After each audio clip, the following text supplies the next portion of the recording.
আমি তো এখানে নাস্তা নাস্তা রান্না শুরু করেই দিয়েছি, আর আজকে ফাইনালি হবে ফ্রাইড রাইস আর চিকেন কষা। তোমরা দেখতে থাকো। এখন রিয়া ঠাকুর সবজি যাচ্ছে। আজকে তোমাদের রিয়া ইন্ট্রোটা দিয়ে ভিডিও শুরু করলো। এখন আমি বেরিয়ে পড়েছি হচ্ছে একটু বাজারে গেছিলাম, কারণ আমার ফোনের কাজটা ভেঙে গেছে, উপরের যে গরিলা কাজটা সেইটাই পাল্টাবো। তো দেখলাম একটা দোকান নেই, তাই পরের দোকানে গিয়ে কাজটা পাল্টানো হলো। এখন যাচ্ছি হচ্ছে বাড়িতে গিয়ে দেখছি দুটো ওভেনে তোড়জোড় ভাবে রান্না শুরু করে দিয়েছে। আর এইদিকে দেখো আরেকজন রাঁধুনি রান্না করতে এসছে। প্রত্যেকদিন তো ভয়েস করে বলি, আজকে তোমাদেরকে র ভিডিও দেবো, দেখো তোমরা।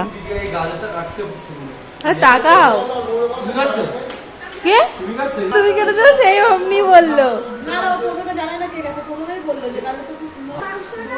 এইভাবে আমার ভালো জিনিসটাকে দুর্নাম করতে থাকে, এইভাবে পিছনে লাগতে থাকে। যাই হোক, আমিও দুর্নামের কথা শুনে নাচতে নাচতে রান্নাটা করলাম। পরে আমাকে কাটতে হয়েছে, সেই ভিডিওটা পরের পার্টে আসছে। আজকে তবে বাই।